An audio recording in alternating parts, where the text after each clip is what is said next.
Talk, ESPN LA 710. We are officially beginning the off-season shows for Lakers Talk. I am not thrilled, I'm not going to lie, not thrilled to be doing it this early in May. I thought, even as somebody that didn't necessarily think the Lakers were front runners to win a championship, I honestly thought that we would be putting off this section of Lakers Talk because, for those unaware, Lakers Talk, this is a year-round event, a year-round show. The show does not stop just because the Lakers stop. We are going to be doing this throughout the offseason. I just thought the offseason wouldn't begin until at least mid-May. I thought we would have at least a couple rounds of playoff action to be talking about, but unfortunately, this is where we are. I appreciate, though, as always, everybody being here. I definitely want to hear from y'all about this season because this was in a lot of ways, a really unusual, interesting, fascinating, if perhaps anticlimactic in terms of the way it all ended. But this has been one of the most interesting seasons. I have covered the Lakers for going on 20 seasons.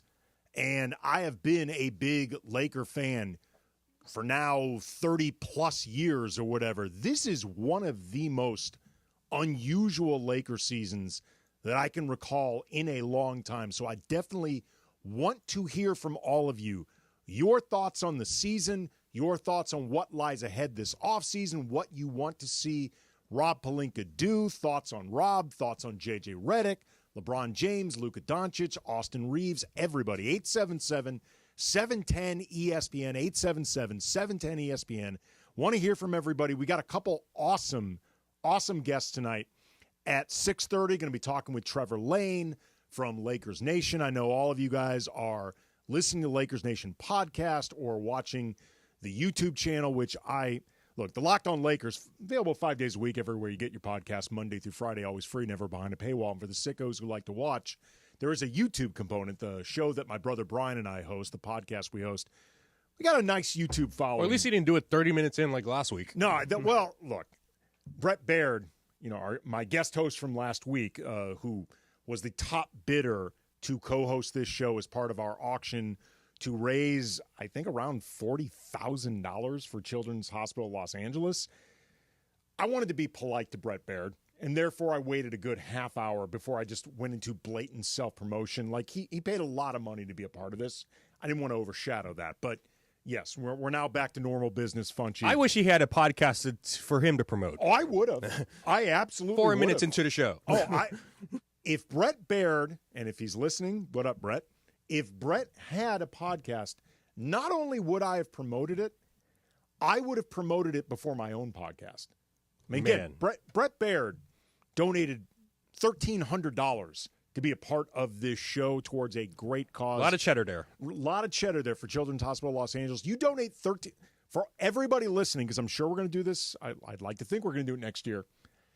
If you donate that much money to be a part of this show, I will promote your show first before my own. Hopefully it's higher next year. Hopefully it is higher. I mean, look, Brett set one hell of a bar. The bar is set very high. But anyway, we're going to be talking with Trevor Lane from Lakers Nation at 6:30, then Harrison Fagan from Silver Screen and Roll at 7:15. Great Lakers resources.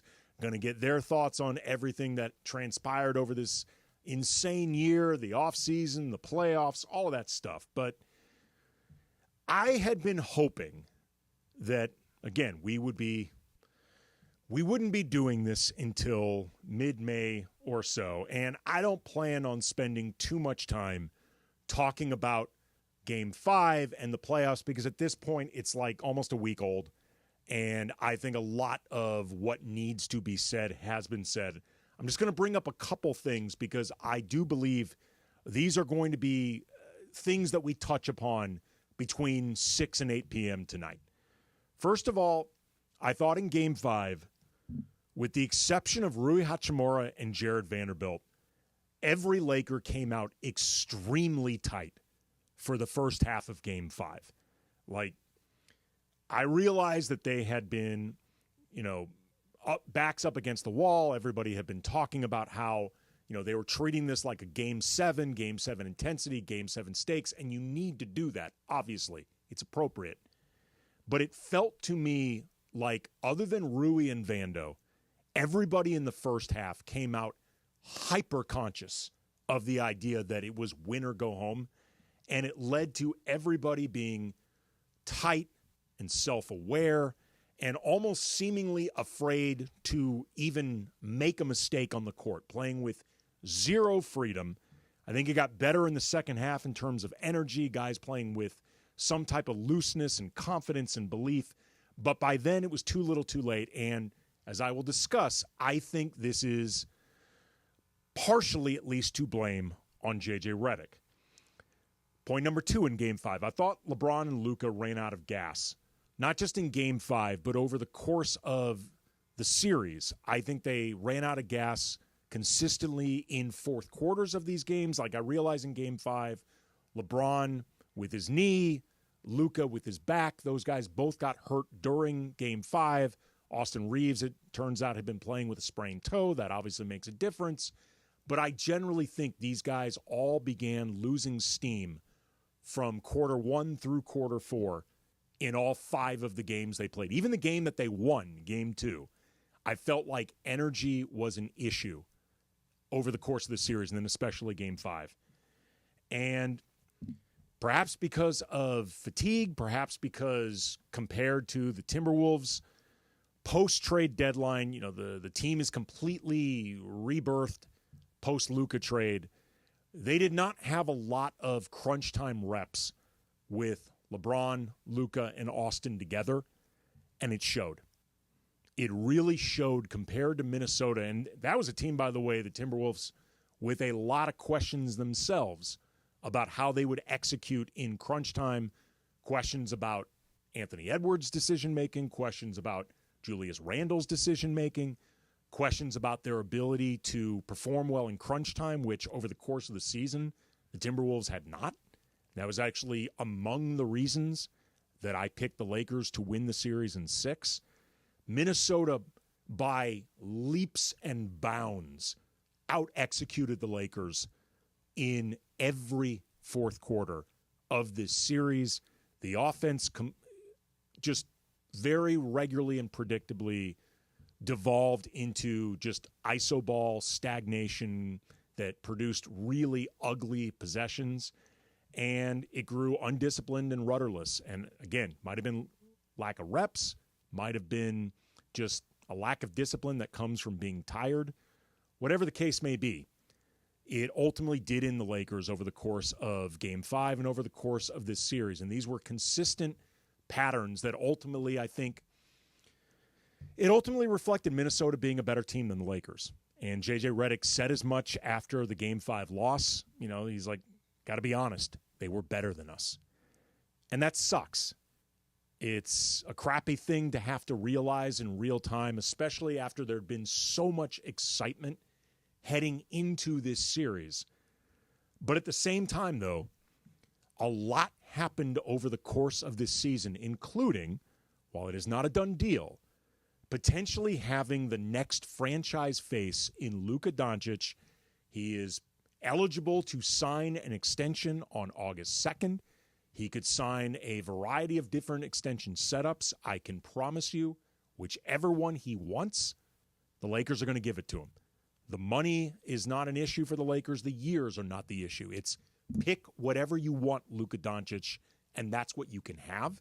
Lakers reportedly already getting into pitching and wooing Luka mode.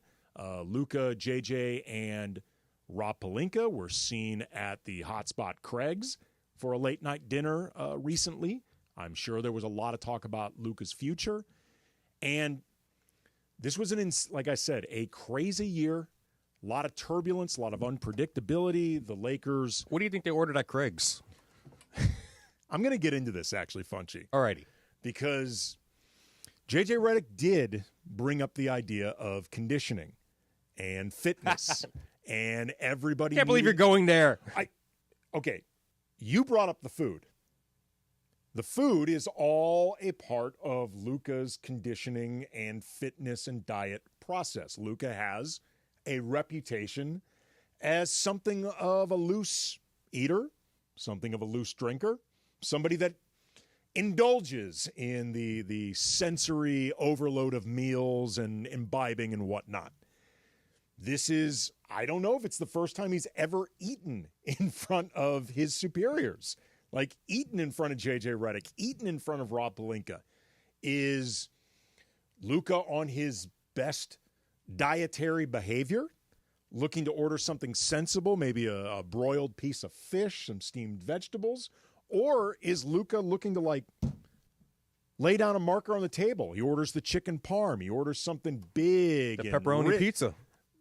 Orders something big and rich and a couple adult beverages.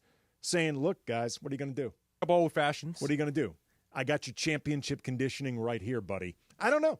I'm interested. I'm sure eventually the details of this dinner will start trickling out, but the Lakers are moving forward in a very good position because they potentially, and I think most people presume, will have Luka Doncic, a top 5 player, just now entering his prime, even with a few concerns about him. He is a generational offensive superstar, and the Lakers should be able to get him for his prime. They also have a coach in J.J. Redick that I think has a lot of promise, but also, as we saw in the playoffs, has some things to work on. So we're going to talk about that coming up next. 877-710-ESPN. I see some of you on hold right now. Hang in there. I'm going to get to you next. Lakers Talk, Andy Kamenetsky, 710 ESPN. If you're 55 and up, T-Mobile has plans built just for you. 2 lines of unlimited for just $30 a line. That's a 45% savings compared to Verizon and AT&T. But don't just take our word for it. It's not just the savings that are great with our T-Mobile plan. There's all this value from all these other things that T-Mobile offers. T-Mobile has been such a savings for us. We love it. Switch today and get 2 free 5G phones like the Motorola Edge with Turbo Power charging that gives you power for the day in just 15 minutes. And customers 55 and up can get 2 lines of talk, text, and data for only $30 a line. Go to T-Mobile.com/55 to learn more. With 24 monthly bill credits and 2 new lines with autopay for well-qualified customers, plus taxes, fees, and $35 per line connection charge. Credits end and balance due if you pay off early or cancel. Contact us, plus $5 per line without autopay. Debit or bank account required. 45% off 2 lines versus AT&T Starter and Verizon Welcome. Plan benefits vary. See details at T-Mobile.com. Motorola Edge requires 68-watt charger. Charger sold separately. Actual performance will vary based on usage and configuration. Why do we grill to order at Waba Grill? Because it's just better for you. Our Asian-inspired menu has high-quality proteins that are healthier for you. Like hormone-free chicken, ribeye steak, wild-caught salmon, and shrimp. Our steamed vegetables and signature salads are made fresh for you. Our sauces are more flavorful for you, from sweet and spicy to fiery hot. Download the Waba Rewards app or order online at wabagrill.com. Waba Grill, it's for you. At Children's Hospital Los Angeles, we're a nationally recognized leader in pediatric care, honored by U.S. News and World Report as one of the best in the country. Here, we achieve amazing breakthroughs that change lives. From groundbreaking cancer therapies that offer new hope to young patients, to advanced heart procedures that save lives, we partner with families to conquer challenges and achieve extraordinary outcomes. Choose the best care for your child at chla.org. Every 40 seconds, a child is reported missing. That's 2,000 children every single day. It's a heart-wrenching reality that we can no longer ignore. Find the Children is a non-profit organization dedicated to helping find missing kids. You can be a part of their mission by donating your unwanted vehicle, running or not. Call 1-800-294-0222. We guarantee that you will receive the maximum tax deduction. We provide fast, free pickup with 24-hour response. Call 1-800-294-0222. Find the Children provides crucial resources to help find missing children and educational materials to teach kids how to recognize and avoid predators. Our recovery programs have a proven track record of reuniting kids with their families. It's time to act. Donate your unwanted or unused car. Help us build a world where every child is safe. Pick up the phone and call 1-800-294-0222. Together, we can bring these kids home safely. This advertisement was paid for in partnership with Cars R Us and Find the Children. All the latest surrounding the Lake Show, right here on Lakers Talk with Andy Kamenetsky. Lakers Talk is presented by Hoag Orthopedic Institute. When pain keeps you from doing what you love, Hoag Orthopedic Institute gets you back to you. Visit HoagOrthopedicInstitute.com to get the help you need today. Now back to Lakers Talk with Andy Kamenetsky.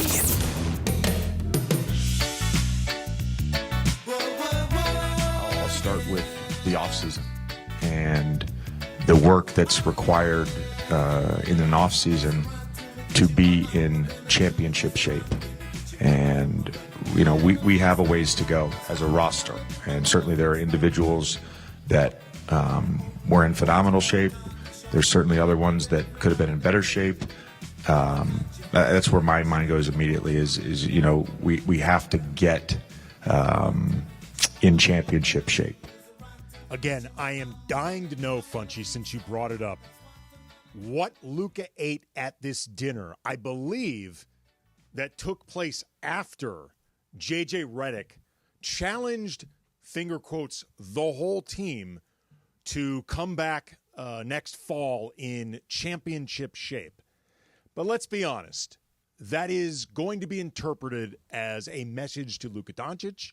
J.J. Redick is smart enough to know that is going to be interpreted as a message to Luka. Like, certainly is not directed at LeBron. But maybe they're just like, you know, the season ended yesterday. Maybe you can just eat whatever you want. As long as you don't eat this stuff in, September and October. Sure. I mean, look, these guys are entitled to cheat days every now and then. Exactly.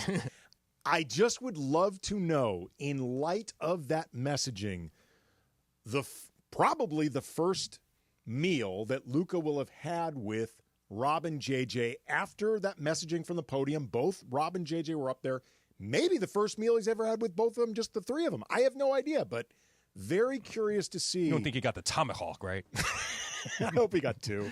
I hope he got two tomahawks, and that was Luka just saying, I'm going to eat what I want, baby. We'll see. I want to get into JJ a little bit later into the show, but first, take some of your calls, 877-710-ESPN. Let's start with D in Long Beach. You're on Lakers Talk. What's up, D? Hey, how you doing? You have a great show. Thank you, man. It's great to see somebody knows about basketball. Appreciate it. The problem I feel, we have a three-headed problem. The culture of the fans and what we've been doing as the Lakers, we just have this elitist attitude. I was the biggest Laker fan in the world growing up. I'm 52 years old. If you ever seen the Magic Johnson special on Apple, I'm the little kid who says the Magic makes a smart remark to Magic about not being the best player. Oh, that's cool, man. That's fun. Yeah. I'm a real Laker fan. Well, was a Laker fan. I'm so upset of what we've done the past 7 years, okay? First, we turned the keys over to Kobe's rival. I understand his business, and you have to get somebody to put people in the seats. But I just think that was a bad move starting off. This man, he's the king. He's a great player, but he's held our team hostage for 7 years. We haven't won anything. I don't count that Kente Cloth championship. Okay, I'm going to stop you. I'm going to let you keep going, but I'm going to stop you there just in the sense of that championship counts. Like, you can't. It does, but you can't arbitrarily pick and choose championship. Fans, if winning in a gym, like, okay, my thing was like this. I was like, okay, you can have that. Let's see if we could get back to the championship at least once in the next 3 years. Okay. Now to prove to me that team was only built for that year. That's the problem. We haven't invested in any youth. We just started investing in youth with Austin Reeves, right? And they got lucky because he was undrafted. It's so many people. You got to keep 1 to 2 young players on your team, even if they're not superstars, to make them become part of the DNA. And that's what we were missing. When we went against Minnesota, we saw one of the players we just gave away for nothing. You can't give away toughness like that. Are you talking about Julius Randle? Okay, I wasn't sure if you meant Jaden McDaniels. You can't just keep giving away those kind of young players. And what happened is we ran them out of town because, they're not good enough. It's championship or bust. If you're not Kobe or LeBron, we don't want you. That's not realistic. We gotta stop with that elitist attitude. We I appreciate a couple young players. I appreciate the call there, D. I got to get some other guys. The idea, though, that I think D raises that is interesting, and there's going to be an opportunity for this, if not this coming offseason, the offseason after that in 2026. The idea of building, presumably around Luka, but there's an opportunity to do it with a fair amount of cap space.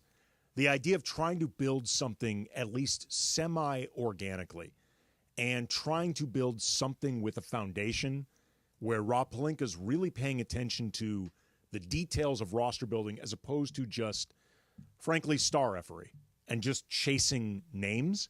And look, this is a star-driven league. Like, forget John Ireland's star effing driven town. Like, it is a star-driven league. You need superstars to win championships, but you need more than superstars to just build a roster. And it's not as simple. Exactly. It's not as simple, though, as just adding star effing driven town names, and then the rest falls into place. Star effing driven town. And Rob Pelinka has gotten into some trouble with that, like with really not minding the details about meshing skill sets and the importance of role players. And I think we're seeing, by the way, in these playoffs, depth really matters. Depth has been really important for the majority of teams that have actually advanced. So I think D has a point just in terms of you got to be paying attention to more than just the biggest names. Lance in Inglewood, you are on Lakers Talk. What's up, Lance? Hey. I just want to say that, I drank the Luka Kool-Aid, and I thought that, hey, he was going to come, bring us a championship, turn things around. But when I saw his waistline, up close and in person, I had second thoughts. We need an actual two-way player who plays offense and defense. Lakers have had the best success with players like Kobe who play both ways, not just one-sided, spectacular offensive players. And honestly, now I'm thinking that maybe Dallas got the best of that deal. They got a two-way player, a guy who plays defense, a guy who rebounds, and a guy who does it all, both ways. And that's the success, the recipe for success, like Kobe, LeBron, MJ. True superstars play both sides of the ball, play offense and defense. I appreciate the call there, Lance. And look, I was a big fan of Anthony Davis when he was a Laker. I consistently said that I think AD often went underappreciated, or that the bar for him, the goalpost would move a lot in terms of the way people evaluated him. I think not the 24-25 season, but 23-24, said many times, I thought Anthony Davis was the best two-way player in the league in 23-24. But the reality is he is 31 years old. He's still in his prime, but there's only a couple years left of his prime. He is, I think, insistent on playing a position, power forward, that is not his best position. I think he does not want to play center, but center is actually his best position. And I think that was going to become difficult for the Lakers to build around him because of that, because he really wanted them to devote resources, like a lot of resources, towards bringing in centers that frankly are not as good as him, that wouldn't be on the floor as much as him. And then you end up losing in the other spots around the roster that needed shoring up. And you saw what happens when Anthony Davis is your best player. It was on the Pelicans. You saw what the Pelicans were. Yeah. Depending on the pieces around AD, I think it could have been possible to build around him. I also think, though, too, with LeBron and AD together, as much as they complemented each other on the court, I think they were becoming increasingly difficult to build around, because in some ways, particularly defensively, I think there was some redundancy. Even though both of them are fairly versatile players, I think they were becoming harder to build around. So this was a move the Lakers needed to do.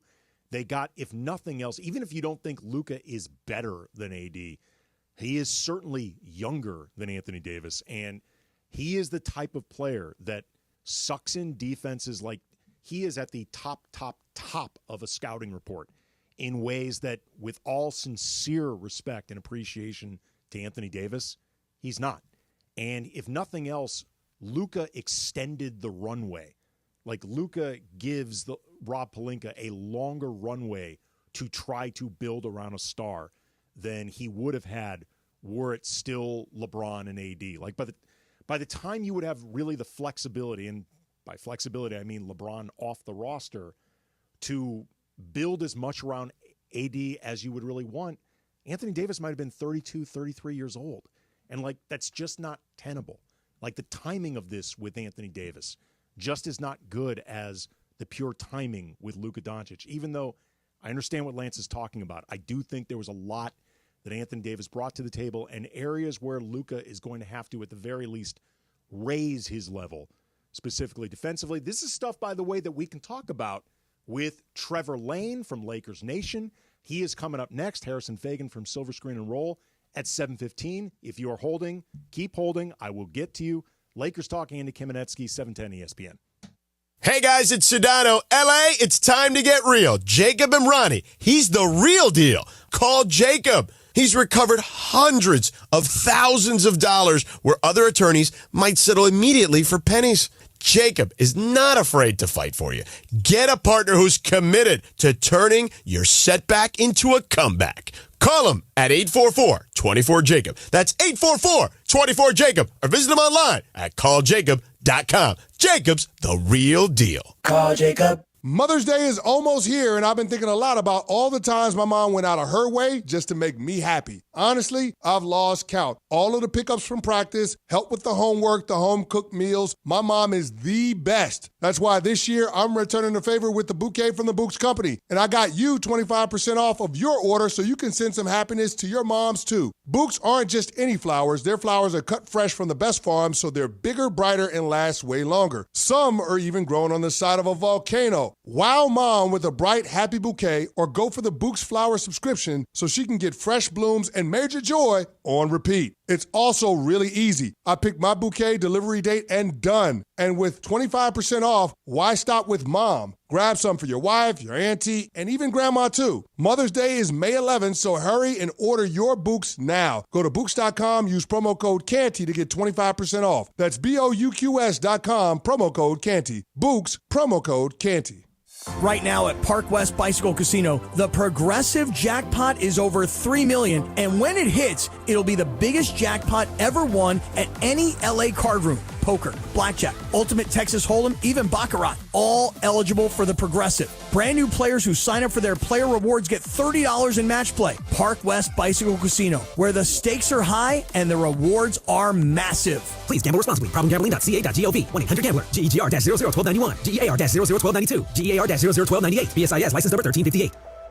Individuals and businesses with tax problems, listen carefully. Do you feel like you're losing control of your finances? If you owe over $10,000 in back taxes or have unfiled tax returns, we can help you take back control. The IRS is the largest and most aggressive collection agency in the world, and they can seize your bank accounts, garnish your paycheck, close your business, and file criminal charges. Take control of your tax problem now by calling the experts at U.S. Tax Shield and take advantage of the Fresh Start program and new laws that may allow us to negotiate a settlement for the lowest amount possible. Our team of tax attorneys and enrolled agents can stop collections and get you protected so you can take control of your financial future. U.S. Tax Shield offers a price protection guaranteed quote to get you protected today. U.S. Tax Shield is A+ rated with the Better Business Bureau, so call now. 800-687-5192. That's 800-687-5192. U.S. Tax Shield. 800-687-5192.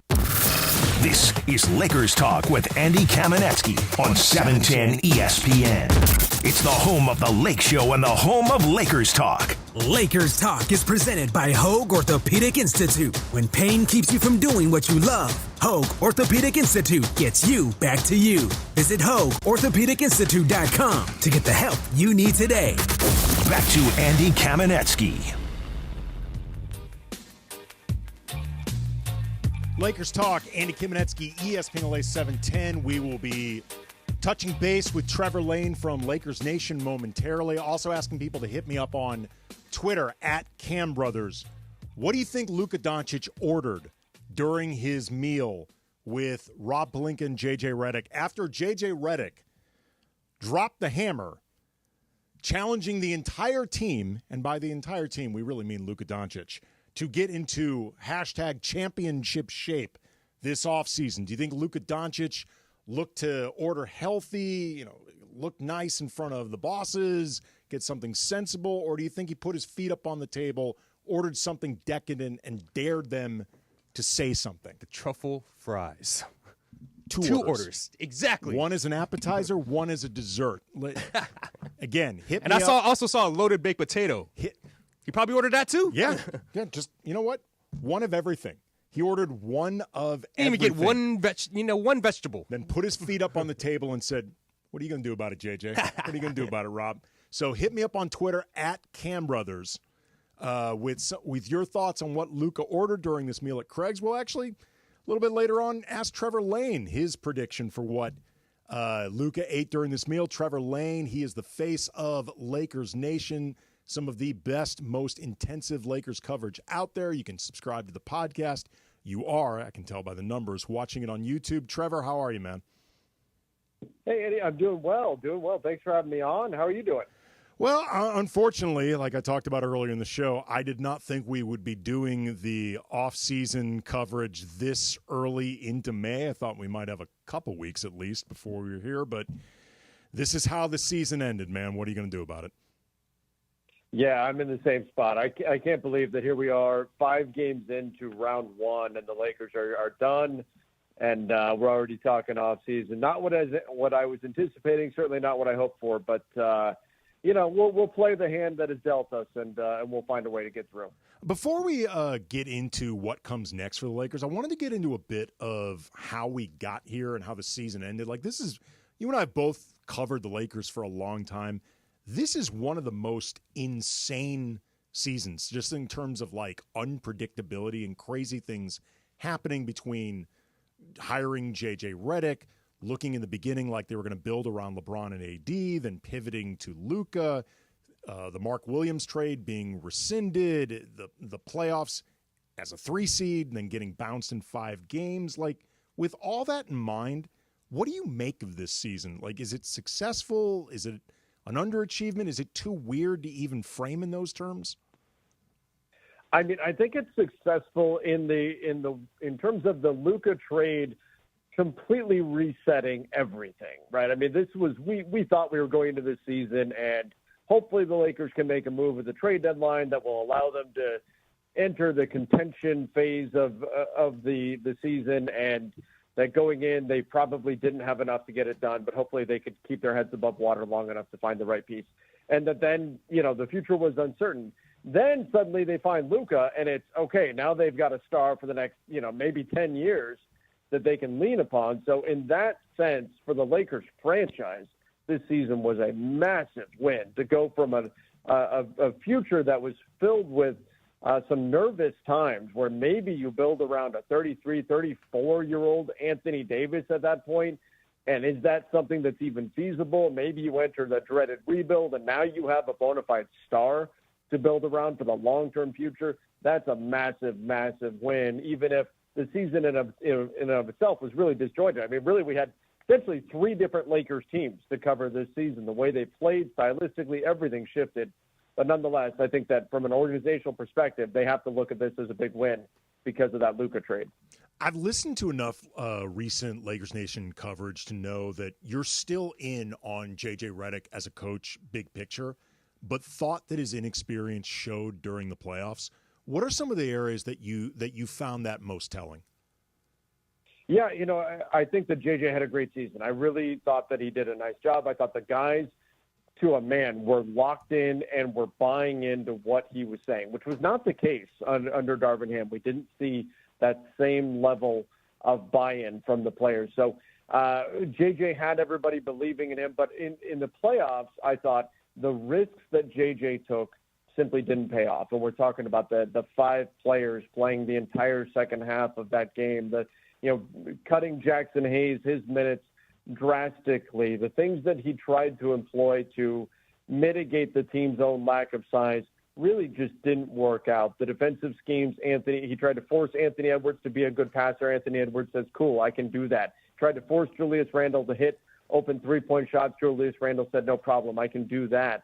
So the gambles that he took simply didn't pay off. It doesn't necessarily mean it was bad process by JJ. I know we can kind of get to that, but the bottom line is that it didn't work. The strategies that he tried out simply did not work. And then I thought when things got tough, he laid all his cards on the table in Game 4, played those 5 guys. That still didn't work, and you could see in Game 5 the Lakers were just kind of out of gas and out of ideas at that point. So in that sense, the buttons he pushed come playoff time did not work.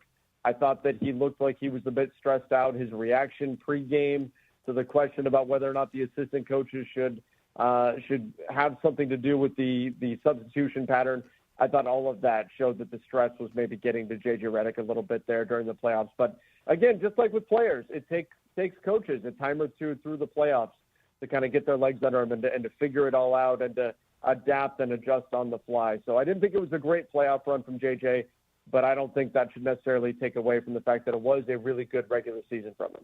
Talking with Trevor Lane, the host of Lakers Nation, also the co-host of the Front Office Show with Keith Smith. They break down cap issues extremely well, and we are unfortunately now as Lakers fans paying attention to those details earlier than we expected because they are becoming top of mind. Rob Pelinka said, Trevor, during his exit interview, that his belief in the Luka, LeBron, Reeves core remains as high as ever. What's your belief level in that group? You know, it's still high. I think you've got 3 very, very talented players. The challenge is going to be the Reeves-Luka combination there. Can they defensively have the pieces around them that are going to allow that to fit? Because to a degree, it's the same problems that we saw with D'Angelo Russell and Austin Reeves, where defensively they get eaten alive, where athletically there's a lack of athleticism in that backcourt.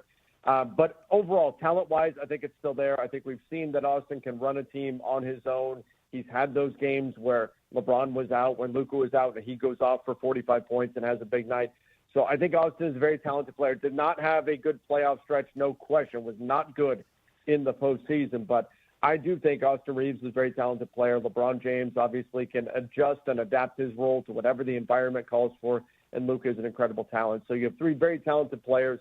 And I don't think the Lakers are going to do any kind of knee-jerk reaction where they trade Austin Reeves or something like that, specifically because we're looking into a post-LeBron era as well. And I think the Lakers could potentially see building around Reeves and Luka long-term. So I think they do still believe in that trio, but you better get the pieces around them right, because there are certainly defensive concerns and athleticism deficit in that backcourt as well that you're going to have to make up for. Well, and that's really interesting, too. And we're talking with Trevor Lane, the host of Lakers Nation, co-host of the Front Office Show, Lakers Talk, Andy Kamenetsky, ESPN LA 710. Austin is, I think, for any team that is still looking to be competitive, he's the best trade chip that they have. Like, in terms of a guy that is, if not a finished product, he is close to finished. You know that he is good. You know that he is at minimum somewhere between top 75 and top 100 in the league.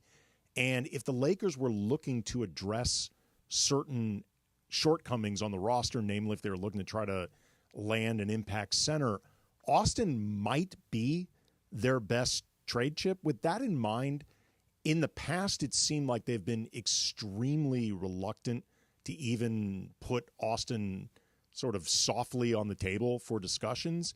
How open do you think that they will be for at least considering moving Austin, given the situation they're in right now?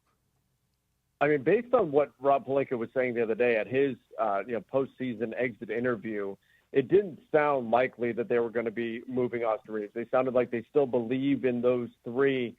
Maybe push comes to shove, and they say, you know what, we have to get that center. We need to get that certain piece. And Austin is simply superfluous when you've got Luka Doncic. Perhaps they do get to that point. But I also look at recent history, right? We look at what the Lakers did over this past summer. And it was frustrating for Lakers fans. But essentially, they did nothing. They did nothing over the past summer. They said, we're going to roll the dice. We're going to risk it. We're going to go into the season with this team as is. And we're going to hope that somewhere through the season, we will get rewarded for that patience and we'll find the right deal. Lo and behold, they found the Luka deal. They did the same thing with Russell Westbrook a few years back. Yeah. They said, we don't know about this Pacers trade we have on the table. We're going to wait. We're going to go into the season. We're going to be patient, and we're going to find a deal. And lo and behold, they found a deal. I do think they're going to do the same thing here with Austin. They're not going to rush to trade him or anything like that. There was a point when people made the argument, hey, you should have traded him for DeJounte Murray when you had the chance. They said, no, we're not giving up Austin unless we get a clear upgrade. Looking back now, you're saying, thank goodness they didn't trade him for DeJounte Murray. So I think the Lakers, they've been in recent history rewarded for showing patience in situations like this.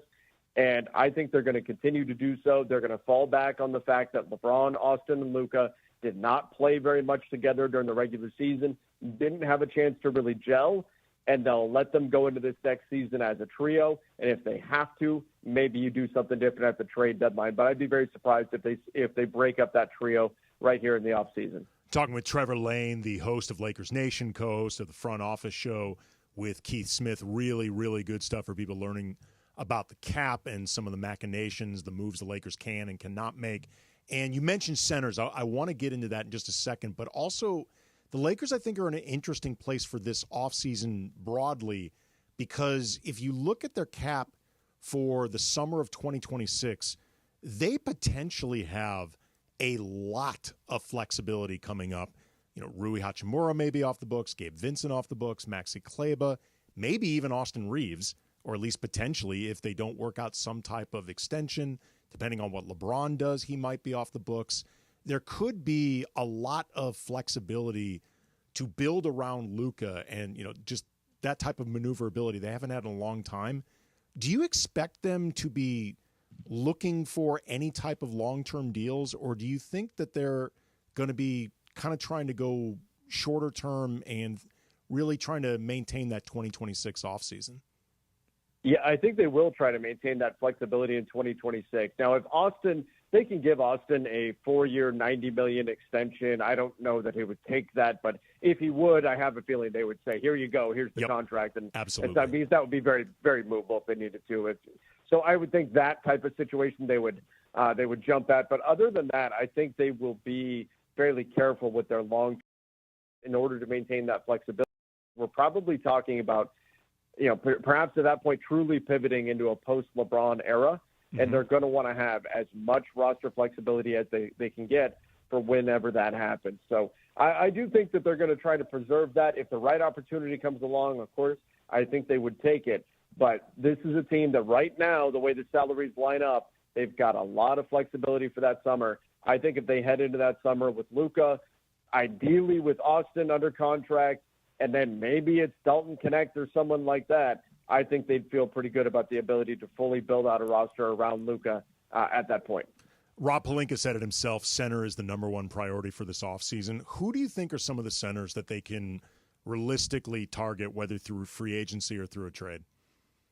Well, it's interesting. You know, when you look at free agency, there's not a lot of really enticing options out there. People will jump to Miles Turner, but it's going to be very difficult for the Lakers to afford him. He's going to get a lot of money, nor is there any indication that he even wants to leave the Pacers. So after that, we're talking about guys like, you know, Brook Lopez is 37. Clint Capella maybe is an option at 31 years old, just lost his starting job with the Hawks. There's Steven Adams. Will the Rockets really let him sneak away after what he meant for them in the playoffs? There's not a lot, though, of depth there in general on the market in free agency, whether it's center or any other position. So that's going to be the challenge for the Lakers. And based on the way the contracts are currently set up, they probably only have a taxpayer mid-level exception, which is going to be about $5.1 million, unless LeBron does something drastic, takes a lot less, Dorian Finney-Smith doesn't come back, something like that unexpected happening. So they're not going to have a lot of money to spend in free agency anyway. I do think if they have that taxpayer MLE, that $5.1 million, that they will be an attractive landing spot to centers looking for minutes. It's clear they need a center. So a guy like Clint Capella, maybe that's something that's really in play. But if they want to find the true long-term, this is going to be our guy next to Luka for the next 5 years fit, they're probably going to have to explore the trade market. And in that case, you've got some limited assets. You've got one first-round pick you can trade. You've got Dalton Connect.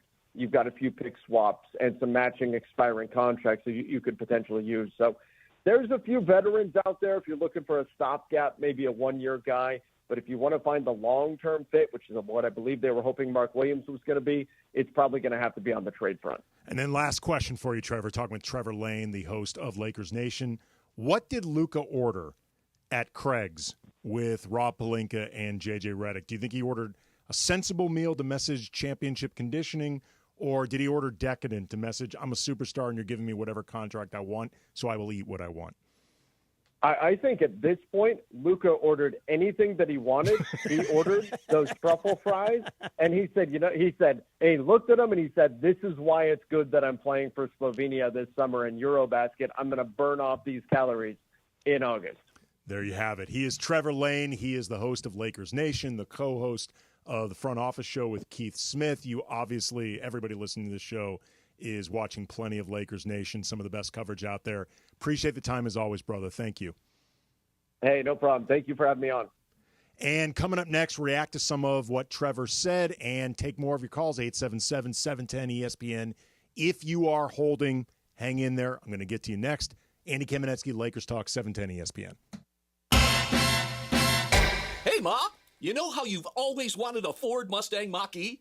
I got good news for you. Now your top reasons to visit Morongo. We're giving away a Ford Mustang Mach-E. Earn entries now playing table games, and on the 31st, you could drive away in a Mustang. Number 2. Moms get a free carnation on Mother's Day.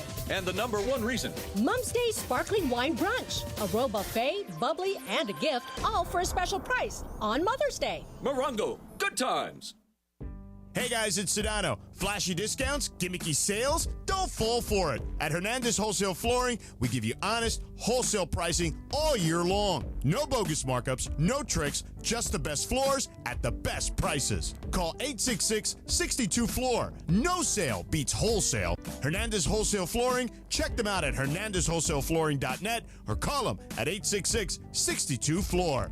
For the best prices on hardwood carpet and more, call 866-62-FLOOR. At Children's Hospital Los Angeles, we're a nationally recognized leader in pediatric care, honored by U.S. News and World Report as one of the best in the country. Here, we achieve amazing breakthroughs that change lives. From groundbreaking cancer therapies that offer new hope to young patients, to advanced heart procedures that save lives, we partner with families to conquer challenges and achieve extraordinary outcomes. Choose the best care for your child at chla.org. The biggest show on the radio. Mason and Ireland on 710. Whenever there are chips out. Oh, yeah, good question. Whenever there are chips out. Yes. I went into the chips because everybody's eating them, and I took a pair of tongs, and I took chips, and I put them on my plate. Very well. Very good. Ireland reaches into the chips and puts them on his plate. No. That is so not right. No. It is so not right. You guys use tongs for chips? Yes. Well, otherwise, you're reaching your hand where everybody's going to eat. When it's a community bowl, yes. Yeah. I've seen you eat chips every game. You just reach in there and grab But them. it's my own chips. Yeah, they're my own chips. Double dipping is another thing you don't Double do. dipping is no good. It's like when they bring bread to the table. You don't put your hand all over the bread and pull it apart and then put it back. Although in the sometimes they leave you no choice. I actually do that. Be polite. Yeah, but in Ireland, you don't stick your hand in a community bowl. In the chips? No. Okay. No. Wow, didn't know. The OGs of LA Sports Radio. Tomorrow at noon. Mason and Ireland on 710 ESPN.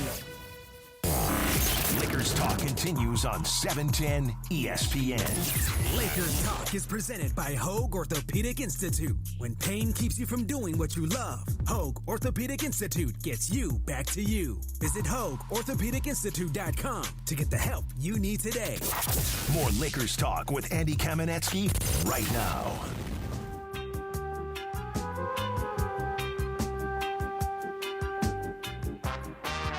It's going to feel like a ghost town in Boston. I'll tell you that much.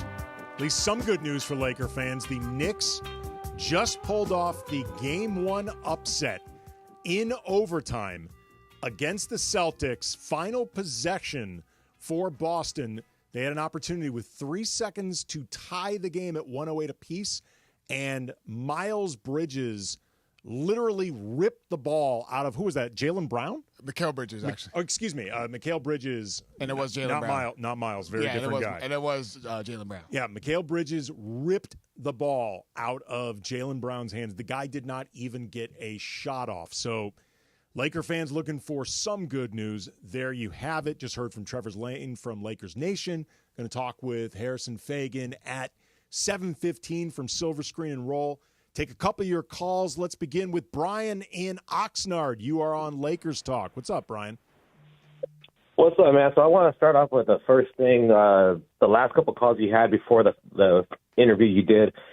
The thing that drives me crazy is when the Lakers lose, our fan base always gets ridiculous. They always say insane things that I don't agree with. I think our fan base can be very foolish and very emotional at times. It drives me absolutely crazy when fans really think going young is the way to go. The Lakers never do that. We've always had superstars. We've always built off that. We always traded for Kareem. They traded for Shaq. They traded for Gasol. What happened when the Lakers did that? Did we just not do anything, or did we win rings? Brian, yes and no. I mean, yes, they traded for Kareem. Yes, they traded for Shaq, but they also had foundations of youth, whether you're talking about Magic and Worthy and Cooper, Byron. All those guys began their careers as young players with the Lakers. And then, yes, they traded for Shaq, but they also had the foundation of Kobe in youth. So it's now they haven't been always mercenaries with like established superstar players. Totally get it, but branching off that point though, there's no way you can tell me Brandon Ingram, Julius Randle, Jordan Clarkson. Yeah, they're nice players, man, but is that someone that I comfortably want to have as a number 2 or 3 piece going forward in a championship team? I don't think so. None of those guys have been that for their respective franchises. I get maybe they have the Pelicans, for example, haven't been the best. I get it, but I mean, Julius Randle's showing it now. Yeah, but he's not someone that you want to build up for a championship. All due respect to him as a number 2 option, in my opinion. But going off, my main thing that I wanted to say is this, which was brought up in your phone call you had about Austin Reeves possibly trading him. I think the Lakers should consider trading him while his value is high. I mean, he's a young player. He's going to have a pretty good ceiling going forward for the next 7-8 years, you would think. But I don't think it's possible to win post-LeBron era with Reeves as a number 2, with Luka as a number 1, obviously, because you have to have championship aspirations, man. You can't win a championship with 2 dudes that are your main best players that absolutely don't play defense. Reeves at least tries. I get it more than Luka does, but he's not by no means do you look at him and be like, oh man, that boy, he can definitely lock someone down. We need to trade him. We need to get my opinion, we need to get some good wing players, maybe a center, a couple forwards or whatever. Even if they're not superstar players, as long as you can get that gadget-type player, 1 or 2 of them with a draft pick or who knows what, do that. He's off the books now. And then maybe the following year after that, you can go after someone else post-LeBron era and build with that superstar. I'm just throwing names out there, even though I don't know the contract situation. Joker, Giannis, along with Luka, and now you still have those players you traded for Reeves to have defensive aspirations with that there. Last note I want to make, man, sorry for this long phone call. It's okay. Rui Hachimura, he's someone that we have to bring back, man. If you have the numbers in front of you or someone there that I can't see there has numbers or can look it up, what is Rui's numbers for this playoff along with last year? It just seems to me with the eyeball test, watching it, he always shows up in the playoffs. He's always consistent, and I think he may be the most consistent role player that we have, in my opinion, when it's a big game, when it matters. Don't let him go. We need him back. I appreciate the call there, Brian. Rui is, by the way, I'm pretty sure extension eligible this offseason. He's making about a little under $19 million for this season, final year in his contract. I would like to see if you could work out a reasonable extension. I would say less money per year, but you give him more years. Like maybe I'm just throwing this out, something like 3 and 45, where you extend Rui for $15 million for a few seasons, give him some security. It's short enough that Rui will be about 30 when the contract ends. Give him an opportunity to have one more reasonably big contract before he starts ending up on the back end of his prime. But I think Rui is a particularly valuable player to have on this team, especially considering they are lacking athleticism. And I think he and LeBron work well off each other. I think he and Luka work well off each other. So I also would like to see Rui, if possible, kept around long term. Did mention, though, LeBron. And I think LeBron right now, what comes of him this offseason, and LeBron has a player option, and there's been some reporting and some noise about what might happen with that player option and LeBron's future with the Lakers. Get into that coming up next because I think it is fascinating and complicated. Lakers Talk, Andy Kamenetsky, ESPN LA 710. It's the Travis and DeMarco Show. Every weekday morning at 9 a.m. I got the old foot massage last night. Oh. Yeah, I told my wife before she was my wife, if you give me 1 foot massage a week, I'll live till I'm 100. And she's agreeable to this format? No, but yeah. I'm going to need you to make a call because there is no chance, no how, no way. She's like, up the street. Go ahead. It's Trav and D4 back tomorrow after Clinton and Friends on LA's mega sports station, 710 ESPN. Why do we grill to order at Waba Grill? Because it's just better for you. Our Asian-inspired menu has high-quality proteins that are healthier for you. Like hormone-free chicken, ribeye steak, wild-caught salmon, and shrimp. Our steamed vegetables and signature salads are made fresh for you. Our sauces are more flavorful for you, from sweet and spicy to fiery hot. Download the Waba Rewards app or order online at wabagrill.com. Waba Grill, it's for you. Accident or injury, call Jacob and Ronnie. Call Jacob. Hey, it's Mace. LA, it's time to get real. Jacob and Ronnie is the real deal. Injured? Unsure of who to trust? Call Jacob. He's recovered hundreds of thousands of dollars where other attorneys might settle immediately for pennies. Get a partner who's committed to turning your setback into a comeback. Call 844-24-JACOB. That's 844-24-JACOB. Or remember, call Jacob.com. Jacob is the real deal. Call Jacob. Individuals and businesses with tax problems, listen carefully. Do you feel like you're losing control of your finances? If you owe over $10,000 in back taxes or have unfiled tax returns, we can help you take back control. The IRS is the largest and most aggressive collection agency in the world, and they can seize your bank accounts, garnish your paycheck, close your business, and file criminal charges. Take control of your tax problem now by calling the experts at U.S. Tax Shield and take advantage of the Fresh Start program and new laws that may allow us to negotiate a settlement for the lowest amount possible. Our team of tax attorneys and enrolled agents can stop collections and get you protected so you can take control of your financial future. U.S. Tax Shield offers a price protection guaranteed quote to get you protected today. U.S. Tax Shield is A+ rated with the Better Business Bureau, so call now. 800-687-5192. That's 800-687-5192. U.S. Tax Shield. 800-687-5192. 710 ESPN, your home for the 17-time world champion Lakers. KSPN Los Angeles, a good karma brands radio station. 710 ESPN, the radio home of the purple and gold, and the home of Lakers talk. Lakers Talk is presented by Hoag Orthopedic Institute. When pain keeps you from doing what you love, Hoag Orthopedic Institute gets you back to you. Visit HoagOrthopedicInstitute.com to get the help you need today. Lakers talk is on. Here's Andy Kamenetsky. Lakers talk, Andy Kamenetsky, ESPN LA 710. We're going to be joined by Harrison Fagan from Silver Screen and Roll in about 15 minutes. So be sure to listen as we talk to Harrison, one of the great Laker follows out there, get some of his thoughts about the season that unfortunately has ended earlier than any of us had expected or hoped, what could be coming this offseason. I want to get into the LeBron of it all for this offseason, but first, got to talk to my guy Mitch in New Jersey. What's up, Mitch? How you doing, Andy? Hey, besides Luka going on his water diet, we have to get a better add to our bench, capable players.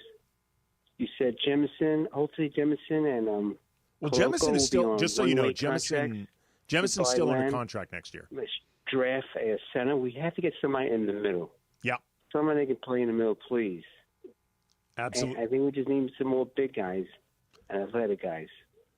Appreciate the call there. Appreciate the call there, Mitch. And that is something, by the way, that both Rob Pelinka and J.J. Redick stressed, the idea that they were going to be looking for a center. Rob Pelinka, when asked about the type of center that he's looking for, because there are a few types in the modern NBA, Rob allowed for a wide range of skills. In terms of center traits, it would be great to have a center that was a vertical threat, lob threat, and someone that could protect the interior defensively. I think those would be keys. But there's multiple different types of centers that can be very effective in the league. There's also spread centers that can protect the rim. We'll look at those as well. So I wouldn't want to limit the archetype, but we know we need a big man. And then I think in terms of just solidifying our defensive core on the wings and just making sure that we have players that can defend the wing position. That's a essential need. We see it playing out in the playoffs, and anytime you can upgrade your defensive core on the perimeter, I think that's going to help. So Rob Pelinka making no bones about the fact that they have to go look for a center. They actually tried to get a center in Mark Williams, but they ended up not liking what they saw in the medicals, ended up rescinding the deal. Pretty unheard of, which makes me think there must have been something in there pretty scary, even knowing Mark Williams' injury history. But they're going to be looking for a big man. And in the meantime, there's the question of LeBron. And LeBron finished his 22nd season playing at an unprecedented level at age 40, 22 seasons in, a billion miles on the odometer, averaged roughly 26, 7, and 8, 54, 41, 75 splits. If I had to guess, he's going to make NBA second team, all NBA second team. And it was not all seamless this year. He went through a brutal early season slump, could not hit an outside shot to save his life. He had even been coasting defensively more than anybody expected to be baked into the cake at his age. I think that J.J. Redick, when he talked about he and LeBron having a big sit-down after the 40-plus loss to Miami, saying something along the lines of, dude, I need you to reach a certain baseline defensively. Otherwise, this just isn't going to work. LeBron, to his credit, cranked it up to an incredible level that I think was the most important aspect of the Lakers turning their defense around. He had to spend a couple weeks away from the team to recharge physically and mentally. I think he lost some steam in the playoffs, but all in all, LeBron had a really strong season, and what he is doing continues to just be, there's no template for it. It is amazing. However, it is complicated, though, having LeBron on this roster. Like, that is the reality of it. It is difficult to slot as much salary, 50-something million, and LeBron has the ability to either opt into around $53 million for next season. He could potentially opt out and sign a new deal. He could opt out and walk away altogether. But LeBron is this very fascinating double-edged sword with this team where, on one hand, again, he is still playing at a very high level, but on the other hand, he needs more help and more infrastructure than ever at his age, with the mileage, you see how much harder it is for LeBron to produce, even if he continues to produce. And that, I think, leads to a very intriguing offseason for LeBron, because the truth is, the Lakers cannot keep doing this. Whoa. Sorry, we have a ghosting machine back here. Oh, whoa. Ghost at least has some good taste in music. But the Lakers cannot keep doing this forever with LeBron, particularly forever with no definitive end date, because it makes it very difficult for long-term planning. And in particular, I talked about earlier with Trevor Lane, the summer of 2026, the Lakers potentially have the most flexibility that they've had in a long time, the emptiest cap sheet that they've had in a long time, to fully enable them to build around Luka exactly the way that they would want. And LeBron staying around in perpetuity, even acknowledging, again, cannot stress this enough, he is still playing at a high level, makes this a very complicated question, particularly for an organization like the Lakers that prides itself on catering to its stars, particularly players like LeBron, who are on the short list of GOAT conversations. With that in mind, I thought of 4 potential options for LeBron this coming offseason, ranked from best case scenario to worst case scenario for the Lakers, all reasonably realistic, reasonably if not probable.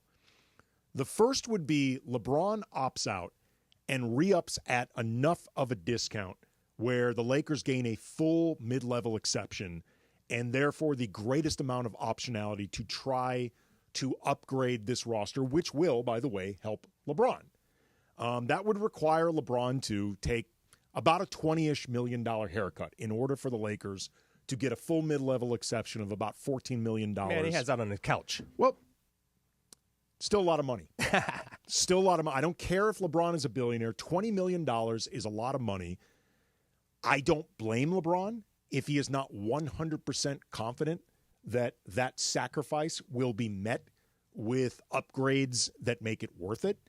Between Rob Pelinka's, I would say, inconsistent track record for roster building, and also this is not an incredibly strong free agent class. Now, more cap space could allow you to absorb contracts. So it would give the Lakers and Rob the maximum flexibility. And ultimately, LeBron could be sacrificing $20 million to help himself. But I don't blame him if he doesn't want to do it. And I want to make it clear, I don't think he owes this to the Lakers at all. Not in the slightest. I do not think LeBron owes this to the Lakers. I don't think he's obligated to do it. I don't think it reflects poorly on him if he doesn't do it. But that is the best case scenario for the Lakers. LeBron opts out, then opts back in for 1 year at about a $20-ish million discount, gives the Lakers the most realistic amount of roster flexibility. Second best option, LeBron simply opts into his existing contract, and I imagine that becomes the precursor for LeBron's retirement season.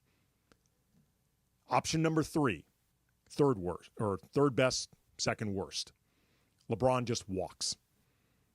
And I think people need to understand that if LeBron walks, the Lakers do not gain $50 million in cap space if LeBron leaves.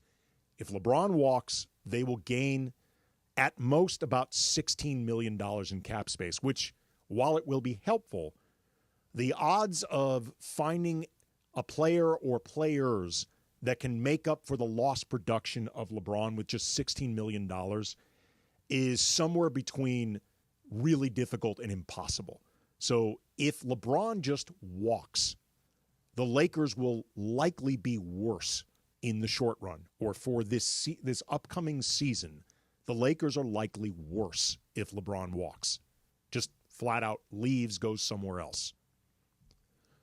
However, that is still preferable to option 4, which I think is the worst possibility for the Lakers, which is LeBron opts out, then signs another 1+1 with a player option at essentially max level money, somewhere in the $50-ish million range. To me, that is the absolute worst case scenario for the Lakers. Because like I talked about, the Lakers potentially in the summer of 2026 will gain maximum cap space and flexibility and optionality and the ability to try to build the roster around Luka that makes the most sense to them with the most avenues to do that. And LeBron on this roster at age 42, 43, at $50-ish million in a capped sport, even with LeBron still producing, to me is just not tenable. And it also just signals there's no end date to this. There's no finality. There's no way for Rob Pelinka to truly map out a road with Luka Doncic. It could mean that by the time you really have the ability to build around Luka the best way you'd want to with the most flexibility, Luka all of a sudden is 28, maybe 29 years old. And I'm not going to say you've wasted that time with Luka because I have no idea what happens, but you're not put in a position to maximize it. I think it also raises the possibility of LeBron engendering some backlash from Lakers fans. I think after a while it will start looking to Lakers fans like he's holding the organization hostage, like he's maybe just trying to stick around long enough to play either with and or against both Bronny and Bryce, or like he's just using the organization as a way to keep creating milestones. Even if, again, cannot stress this enough, he's still playing well. In a capped league, the money matters. And it is just not practical to be devoting somewhere between $50 to $60 million to a guy in his 40s as he keeps aging and needs more infrastructure. So Those are the four scenarios that I think are most on the table for the Lakers this coming offseason, best to worst. Be very interesting to see what would happen if LeBron opts out and wants a new deal, another 1+1, how the Lakers deal with it. Can talk about that and other questions involving the Lakers with Harrison Fagan, Silver Screen and Roll. Donald, I see you holding. Hang in there. I will get to you after Harrison. Lakers Talk, Andy Kamenetsky, ESPN LA 710. Hey guys, it's Sedano. Flashy discounts, gimmicky sales? Don't fall for it. At Hernandez Wholesale Flooring, we give you honest, wholesale pricing all year long. No bogus markups, no tricks, just the best floors at the best prices. Call 866-62-FLOOR. No sale beats wholesale. Hernandez Wholesale Flooring, check them out at hernandezwholesaleflooring.net or call them at 866-62-FLOOR.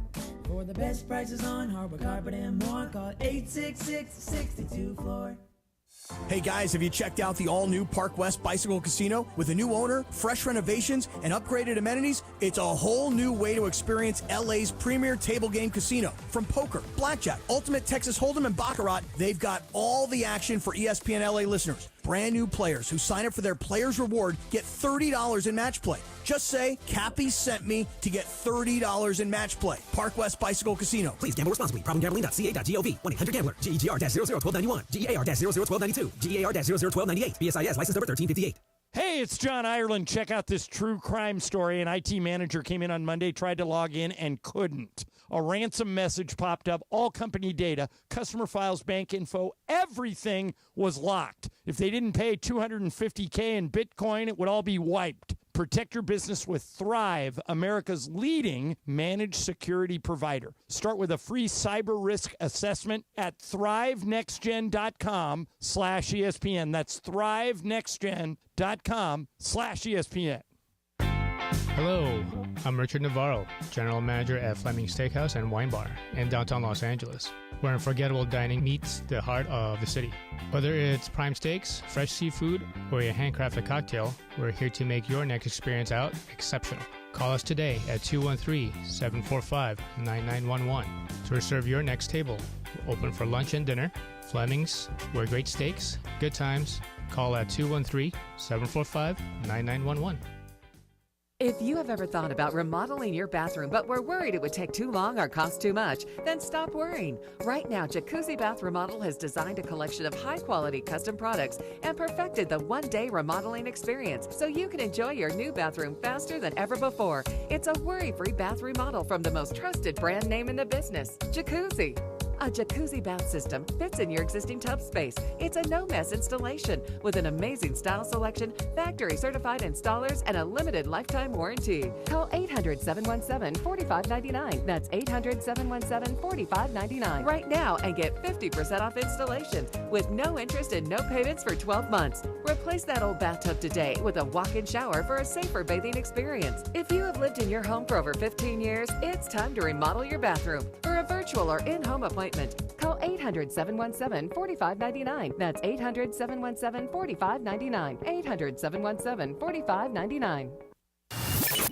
All the latest surrounding the Lake Show, right here on Lakers Talk with Andy Kamenetsky. Lakers Talk is presented by Hoag Orthopedic Institute. When pain keeps you from doing what you love, Hoag Orthopedic Institute gets you back to you. Visit HoagOrthopedicInstitute.com to get the help you need today. Now back to Lakers Talk with Andy Kamenetsky. I'm going to talk to Harrison Fagan from Silver Screen and Roll in just a second. Andy Kamenetsky, Lakers Talk, ESPN LA 710. Put out the question on Twitter at Cam Brothers. The big dinner between Luka Doncic, JJ Redick, and Rob Pelinka. What do we think Luka ordered? Like, was he looking to be on his best behavior, best dietary behavior after the You have messaging? to see the dessert menu, man. It's off the hook. Well, there's a lot at Craig's that could tempt a man of, let's just say, Luka's reputation. And was Luka looking to put his best foot forward, take the championship conditioning messages seriously? Did he order a sensible deal, maybe a broiled fish, some steamed wedge vegetables? salad? Or did he just say, screw you, man. I'm the superstar. You're going to give me every extension I want. You're going to give me any contract I want. Who cares? And he ordered double chicken Parmesan pizza with a side of truffle everything. Seen a couple suggestions from Leo Hirsch 24. I heard JJ ordered for Luka a side salad. No, he's fine with just water. And then Robert SoCal Sports 365. The gentleman will have the grilled fish with a side of couscous. I would love to. I'm so now fascinated and obsessed with figuring out what Luka ordered. Maybe Harrison Fagan has got a little bit of knowledge about this dinner, this big powwow between Luka Doncic, Rob Pelinka, and J.J. Redick. Harrison Fagan, you know him from Silver Screen and Roll, great Lakers follow. What's up, Harrison? Hey, how's it going, Andy? Good. Any thoughts or insights, predictions on what Luka might have ordered? You know, I, like you, have been obsessed with thinking about this because that's the kind of content I make, like, rather than, like, serious basketball stuff. I'm, like, thinking about what did Luka order at this dinner after JJ basically called him fat to the entire media in front of everyone? Like, do you order, like 2 steaks just to sort of show him who's boss? Or do you order the salad and then just, like, I don't know, like, sneak into the back and ask if they have any, like, sides that you can have to fill up on? I don't know.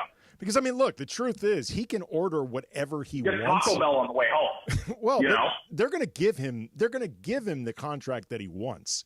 So it's really about laying down a marker if you're Luka or showing that you're on board with the messaging. Yeah, maybe he asked JJ, you know, like what looks the worst here to you, and then you order that, you know, just to let him know that you're not, like, you're in charge here. It's his opinion is not the one that matters. Talking with Harrison Fagan, Silver Screen and Roll, Lakers Talk, Andy Kamenetsky, ESPN LA 710. Want to get a little bit of your 5,000-foot view of this season for the Lakers, which is one of the more unusual seasons the Lakers have had in a long time, between the hiring of J.J. Redick and then this trade for Luka Doncic, the rescinded trade, heading into the playoffs looking like they had a lot of steam, then losing in 5 games. Like, what do you make of what took place in 24-25? Yeah, I mean, but the thing is, I feel like we say this after every season, that it's like the weirdest season the Lakers have ever had, and then somehow it keeps being true year after year. They just keep finding ways to just be more bizarre. And, yeah, like hiring a podcaster and then unexpectedly trading for an MVP candidate in the middle of the night. Like, I mean, that has to top any of the craziness of, like, the rough season or, you know, any of the other stuff. It's just like, you know, they keep finding ways to outdo themselves. You have to give them credit for that. And, like, I think for me, the season is, you know, I'm not going to say, like, a success because obviously losing in 5 games in the first round is not, you know, it's not great, but it's not really a failure to me either. Because I think that, you know, this is about what you would have expected from the roster going into the season. They made a trade that completely imbalanced the roster and then, you know, went on a hot streak but ended up losing down the stretch, you know, sort of catching a bad matchup against the Timberwolves and losing in the first round. But nobody going into the year would have picked the Lakers to win a title. They made a trade for Luka. I think it was a normal offseason. You know, we got to sort of let them see what they can put together where the only center on the roster is Jackson Hayes before, like, sort of fully judging this team. But, you know, I think it was, you know, they get a participation trophy. They participated in this season. Talking with Harrison Fagan, Silver Screen and Roll, great Lakers coverage. Andy Kamenetsky, Lakers Talk, ESPN LA 710. What did you think of the job JJ did this year? Because I personally think it was positive, but the playoffs were revealing. Curious to get your take. Yeah, I think the thing with JJ is if you would have asked me this question right as the regular season ended, I would have went, like, well, blew expectations out of the water. You know, like, for a first-year head coach did an incredible job. Like, the team was amazing in the clutch. They outperformed their, like, all their win expectations by the analytics, all that stuff. And then he had, like, one of the worst first-round playoff series I think you'll ever see from a coach and just got, like, basically totally pantsed by Chris Finch. And went down, like, sort of went out sad to some degree where he's, like, yelling at the media and, like, it's like, even if you don't like the question, he's like, Reggie Miller's having to calm him down and, like, pregame locker rooms. Like, I think the thing with JJ is that he is, and this is something that you could have gleaned from him as a podcaster as well and, like, an analyst, is he's so concerned with being right and, like, showing his rightness and showing how smart he is that, you know, part of you does wonder how long is he for this job? Because number one, he might burn himself out competitively. And number two, even if he seems to be good at like some of the tactical stuff of it, like how do you go back to Gabe Vincent after you basically gave him the middle finger, down the stretch of like that game where he played all 5 starters the entire second half? Like you just basically told the rest of your team you think they sucked. And how does he recover from that? Does he still have the locker room sort of after that? Is like, I'm not going to say huge question going into next year because the roster is probably going to be a bit changed over and, you have a whole summer to recover. But it does make you ask questions about him as like a personality manager and a guy who understands sort of like the soft skills. Yeah, it's really interesting, Harrison. We're talking with Harrison Fagan from Silver Screen and Roll. Like, I don't think JJ's issues in the playoffs were so much X's and O's, particularly because I think it is hard to outcoach Chris Finch when Chris Finch, I think it became clear, had a better roster to work with. And more answers to the test. Chris Finch had more. Like JJ had one button he could slam, and he tried slamming it down the whole time. But the Wolves had more answers. But I do think you hit on, for me, the thing that JJ is going to need to work on moving forward as a coach, particularly in the playoffs and when the stakes start to rise, is controlling his emotions and like accepting the things that you can't control or that you can't outthink or anything like that. Like just the idea that, I don't know JJ well enough to know if he's a control freak or not, but if he is, we can guess. Right, I was going to say this series made it easy to think that he is one. And what was ironic about it to me is he spent so much time, and I think very sincerely and I think very effectively, building a culture of not just like drilling down on details and scheme and stuff like that, but playing up the value of the role players and those guys being stars in their role and how much he trusted them and how much they mattered. And then for him to lose faith in like half of the roster so quickly, and to be totally honest, I think without really merits. Like, I understand the Jackson Hayes piece of this, but honestly, I don't think Vando or Vincent or Jordan Goodwin played badly enough to have JJ go away from them so dramatically and so outwardly, like to lose trust that transparently, that quickly. As you said, that becomes a very difficult thing to get back with your players. In the meantime, I think it played a big role in Game 5, the first half. Though, other than Rui and Vando, it felt to me like everybody just came out tight, like they were afraid of making a mistake. Yeah, and Vando to some degree always plays that way. Rui had no reason to be mad at JJ. He was one of the 5 trusted guys. And he was thrilled. He's like, oh man, coach of the year. I get to play the whole second half. I love this guy. I got to go save his job and go out here and battle. Why aren't you guys all excited? I think that, a friend of mine was texting me the other day that they were saying, sort of the reason they didn't think that JJ would be a good head coach when he was hired was like he doesn't realize that he's not the main character. And that could end up being something that is a struggle for him. And I thought that was a really good and concise way to put it, is that, does JJ understand that from now on the Lakers are playing Luka ball? They're not playing JJ ball, whatever his like sort of philosophical podcast brain, wants to bring to the league in terms of how he thinks everyone should play and how you should play small at all times and always have the most skill on the floor and always shoot the most threes and whatever. It's like, to some degree, you have to coach to the roster you have. And what's weird is I felt like he did a good job of that throughout the entire season until the playoffs when he, like you said, like you can't find 5 minutes for Gabe Vincent in the second half. Like you think he's that bad that he can't, give Luka, who's coming off of like a stomach flu and barking up his guts all weekend, like, he can't give him 5 minutes of rest. Especially, they were up 10 to open the fourth quarter. Like if it had been even or they had been down, I still don't think it's what I would have done, but I could have at least understood it more. Yeah, you go down swinging. Yeah. But you're up 10. The idea that you're up 10 and you can't play Vincent or Vando or Goodwin 3 minutes to give like Luka or LeBron like rest that they clearly need. Like it felt honestly like panicky. Yeah. Yeah, and it felt like something that a rookie former player head coach that was in great shape his entire career would do, where he'd say, no, my guys trained for this all year. They're going to be ready. I know I would have been ready. I know I would have wanted to be ready and wanted to play the whole second half and have a coach that trusted in me, and it just backfired. Talking with Harrison Fagan, Silver Screen and Roll. Great coverage over at the site. Follow him on Twitter at HMFagan. Andy Kamenetsky. Lakers Talk, ESPN LA 710. Rob Pelinka said during his exit interview that his belief in the Luka, LeBron, Reeves core is as high as ever. What's your belief level in that group moving forward? I just love that it's like after a first-round loss, he's like, it's as high as it's ever been, which really doesn't say that much about the – like, how high has it been? I guess not that high. If it's you're either delusional or, you're just – I mean, I get what he's trying to do. He's trying to show – he doesn't want to, offend anyone or give any hints that, hey, maybe Austin could be on the move this summer or anything like that. Like, He wants everybody to be comfortable, wants to talk up his roster. But it is sort of, like, objectively a funny thing to say that, like, I've never had more faith in them after they won one game against the Timberwolves in the first round. But yeah, I think like the roster clearly has to get better. I think that with a normal offseason, there's going to be time for them to do that. They're going to be able to make trades. They're going to be able to better balance the roster so that Luka has a lob partner that is not Jackson Hayes. And, I think the big thing is just like Rob has to go in there and, this is what I've been saying since the season ended is like, Rob, Luka, and JJ need to all sit, and probably LeBron, so I guess they left him out of the dinner or he left through the back or whatever, but they all need to get on the same page about what everybody wants.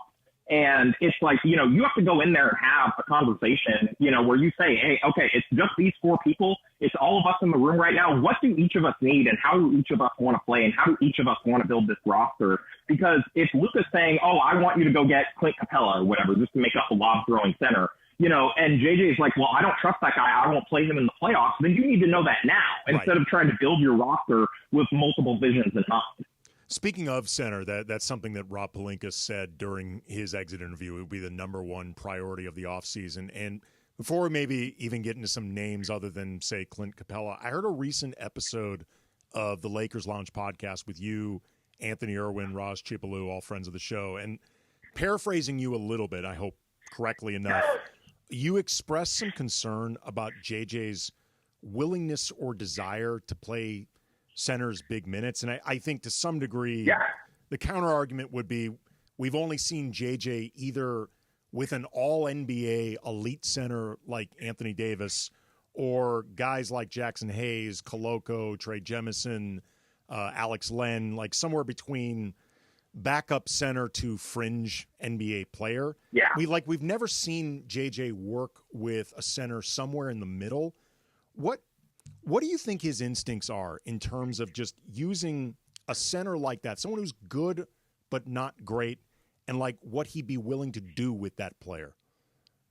Yeah, so that's my concern with going out and getting sort of the middle of the pack center is, I think the Lakers need to know whether or not, like, is there at least, even in theory, a chance that JJ will trust this guy? It's obviously one thing if, you sign mid-level sort of center X and they come in and, you had a vision for it and JJ was on board, but it just turns out they suck. Like they have a knee injury, they have whatever, they aren't the player that they were. And then if JJ doesn't trust them, then that's one thing. But if you're going into the off season and he's like, these are the three centers in the league that I would close with because I love small ball so much, then it's like you're really, it changes how you want to build your roster. And, sort of maybe you need to beef out the wings even more because if he's just not going to play the guy, either you need to get him to be willing to play centers when the matchup calls for it, or if he's just not going to believe in it, and you have to build your roster a different way. And you have to have more of the small ball style guys so that he doesn't feel like he only has five guys who can play in the second half of a playoff game.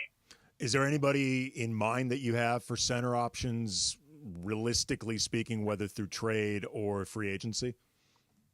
Yeah, I brought up Capella just because, he's going to be on the market. He's, I believe, unrestricted. That is sort of in name. That's the kind of guy that Luka could help. He made $22 million this year. I don't think he's going to make that much on his next contract. I did not hear great things about him from Hawks media this year in terms of how he played. But does that mean that he's available for the minimum? I don't know. And how much resources are the Lakers going to spend on a center? If they're not sort of one of those top tier guys, it would be very funny if after this playoff series they sign Naz Reid, but I don't see any way that they get there financially to be able to provide what he's going to be looking for. So yeah, I mean, it's just we got our old friend Andre Drummond. He's a free agent. Looks mostly washed with the Sixers, but the Penguin, baby. Yeah, When I think centers to play next to Luka, I think Andre Drummond, a ground down guy who is not good at defense. I just said that's perfect. As much as I love Drummond, I don't think that would be a great fit. But there's not like a ton of guys on the market. Steven Adams is going to be on the market, but after sort of everyone just saw him, play so well against the Warriors, does he get more than the Lakers can offer? He would be a guy that, at least in theory, sort of makes some sense as a really strong rebounder, good rim protector, guy who, just crashes the offensive glass, absolutely knows his role. Like, not much of a lob threat, but you'd think Luka would be able to spoon feed him enough to sort of, take advantage of gravity around the rim. But, there's no sort of panacea that I see here where it's like there's clearly this center available and the Lakers have a bunch of cap space to go get them. They're probably going to have to get creative, and they might have to trade Austin Reeves in that package if they really want to go get that caliber of big man. He is Harrison Fagan, Silver Screen and Roll. You can follow him on Twitter at HMFagan. He is a regular on the Lakers Lounge podcast. Great Lakers coverage. Appreciate the time as always, brother. Thank you. No, always an honor to be on. Thank you, Andy. And hopefully I'm coming back in a couple months to talk about how the Lakers, miraculously signed Naz Reid for the Well, whether they get Naz Reid or not, I can guarantee you'll be back on the show. So either way, talk to you then. Hopefully for good reason. Appreciate it, Harrison. Harrison Fagan, Silver Screen and Roll. Coming up, react to what some of Harrison said, take more of your calls. And an enemy of the Lakers is trying to surreptitiously, subliminally destroy the Lakers. And I want this guy to know I'm calling you out, and we are on to you, sir. That is coming up next. Lakers Talk, Andy Kamenetsky, ESPN LA 710. I'm Doug Hopkins. And I'm Damon Lyons. And we want to buy your house. With over 30 years in the business and more than 20,000 real estate transactions, Seller's Advantage offers a much better buying experience. We don't charge agent fees, you pay no commissions, and we make no repairs. Seller's Advantage will show you with no obligation as is cash offer. Call Seller's Advantage today at 888-390-AS. Just check out our Google reviews and see for yourself. Call Seller's Advantage today or visit sellersadvantage.com. Accident or injury, call Jacob and Ronnie. Call Jacob. Hey guys, what's up? It's George Sedano. Waiting is never fun. Usually nothing good happens when you wait. My friend Jacob in the law offices of Jacob and Ronnie want to make sure you don't wait after an accident. Immediately after an accident, before talking to the insurance company, call Jacob, man. Jacob and his team will do all the work, make all the phone calls, handle the paperwork, set up the doctor's appointments, whatever the case may be. And when you speak to the insurance company first, it's a big mistake. Because you know why? They may later use your words against you. However, Jacob and his team, they'll guide you through the process, get you the compensation you deserve, and you don't have to pay Jacob unless he wins. Nothing out of pocket. Free. Gratis. So if you're injured in an accident, the first name, the first thought, the first call should be Jacob. Jacob, Jacob, Jacob. The consultation is free. That's right. Free. I told you. Gratis. Don't wait. Call Jacob 24 hours a day at 844-24-JACOB. That's 844-24-JACOB. Call him 844-24-JACOB or visit him online at calljacob.com. Call Jacob. Why do we grill to order at Waba Grill? Because it's just better for you. Our Asian-inspired menu has high-quality proteins that are healthier for you. Like hormone-free chicken, ribeye steak, wild-caught salmon, and shrimp. Our steamed vegetables and signature salads are made fresh for you. Our sauces are more flavorful for you, from sweet and spicy to fiery hot. Download the Waba Rewards app or order online at wabagrill.com. Waba Grill, it's for you.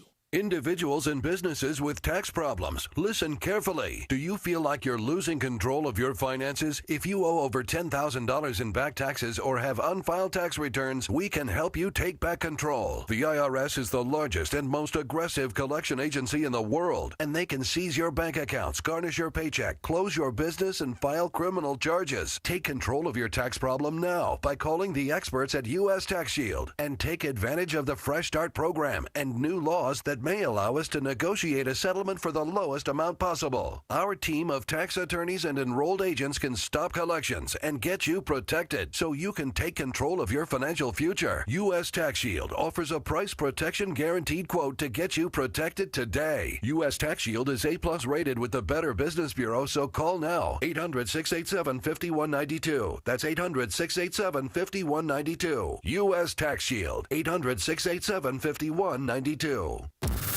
This is Lakers Talk with Andy Kamenetsky on 710 ESPN. It's the home of the Lake Show and the home of Lakers Talk. Lakers Talk is presented by Hoag Orthopedic Institute. When pain keeps you from doing what you love, Hoag Orthopedic Institute gets you back to you. Visit HoagOrthopedicInstitute.com to get the help you need today. Back to Andy Kamenetsky.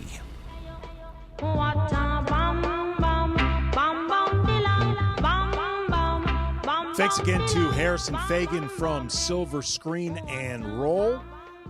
Before I get to this very well-known saboteur of the Lakers that I am on to, I see exactly what he's trying to do.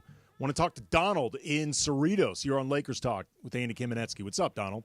How you doing? Good. Glad to have you. Listen, LeBron cast a giant shadow for the Lakers, not just in this dynamic of whether or not Luka's team or LeBron's team. Everything operates, whether you consciously understand it, but through LeBron. So LeBron being on the team, even though everybody has said it's Luka's team going forward, how can you build a team when the Lakers just got ousted out of the playoffs and everybody want to know through the prism of what did LeBron do? It's supposed to be Luka's team, right? Luka plays one side of the floor. He's a perimeter player. And going forward, it's going to be hard to build a team around Luka with LeBron on the team. Having said that, you have several things going on at the same time. You have Rob Pelinka is anointing Luka as the face of the team. When the dynamic of him being the face of the team, when everybody knows LeBron is the face of the team because he's on it. So much so that it even trickles down to his son being on the team. So all these different things going on while the Lakers are trying to achieve a championship is the metaphor elephant in the room where nobody wants to talk about it. Well, Donald, LeBron has to make a decision. Say it again. Go ahead. I was going to say, this gets to what I was talking about earlier in the season. Like, the Lakers are in a really uniquely complicated situation with LeBron, where on one hand, he is still playing at a legitimately high level. Like, forget the fact that it's unprecedented for a player in his 40s. He's just playing well, period. But he needs more help as he ages, as any player would, and that becomes difficult to do at his salary. But also, like you talked about, while I do think LeBron has actually been, ever since Luka's arrival, I think LeBron has gone out of his way to accommodate Luka, to make him feel welcome, to give him space. He's even said, like, it is Luka's team. He said at his exit interview, like, I want Luka to stay, and I hope Luka does stay long-term, but ultimately, I don't even know how long I'm going to be here, which is LeBron basically saying, I know it's not my team anymore. But you are correct that it becomes difficult to fully transform things to Luka the longer LeBron is here, because no matter how much LeBron even tries to make that possible, he's still LeBron. And so, even if I piggyback on that, even when AD is here and being the best player, is he the most impactful player? It was always LeBron. It was always LeBron, and AD knew that. I don't care how well he was playing, the defensive player of the year candidate, he was MVP candidate, and yet everybody is measuring the Lakers with LeBron on it by LeBron. Well, I mean, ultimately, Donald, I appreciate the call. That's the LeBron effect. I mean, LeBron is, I've said for many years, the most powerful athlete in North American sports. I'm like, he is truly an icon.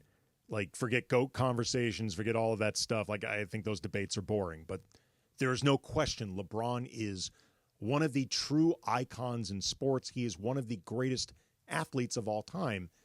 And when you've achieved as much as he has, and you've gained as much influence as LeBron has, it can become very difficult to dial that down, even if LeBron is trying to. So it just, for many reasons, it just creates this complicated situation where the longer LeBron is on this team, even if LeBron is not necessarily doing anything, finger quotes, wrong, the harder it becomes to cleanly and clearly build around Luka, which is why I said ultimately my hope for the Lakers is that next season is LeBron's last if not under contract, under complete control of his situation, because that will give the Lakers the best ability to truly build around Luka moving forward, which is the thing you want to do with your franchise face who's in his prime as opposed to the guy in his 40s. Bill Simmons, host of the Ringer, the owner of the Ringer Network, Bill Simmons podcast, one of the premier voices in sports media, and also maybe the highest profile Celtics fan in the country, in the world. Literally has an HBO special on the Celtics. Which, by the way, it's a really good special, too. I was really going good to say, documentary, being fair about this, being objective about this. I've not seen it, but I have heard it is really good. I've seen a couple episodes really, really good. Oh, look, Bill Simmons is a really talented guy. He is impeccable when it comes to just fostering talent. There's one episode about the Lakers and Celtics in the 80s exclusively, and that's probably the episode to watch. Look, Bill is exceptional in terms of his taste and the ability to farm out talent, create content. Like, he is as good as anybody out there. But he is also a high-profile Celtics diehard, which means by definition he is a high-profile Lakers hater, which brings me to a suggestion that Bill Simmons had to, finger quotes, help the Lakers moving forward on his podcast. I think Reeves at 14 and 15, when you throw expirings with him, you could get some really good players at that point. Can you think of anything where if you're the Lakers, you go, now Ryan I Russillo have to think about this a little bit. Embiid? That's something the Lakers would traditionally do. Talk about get out of jail free cards. I think the Sixers were do it in a second.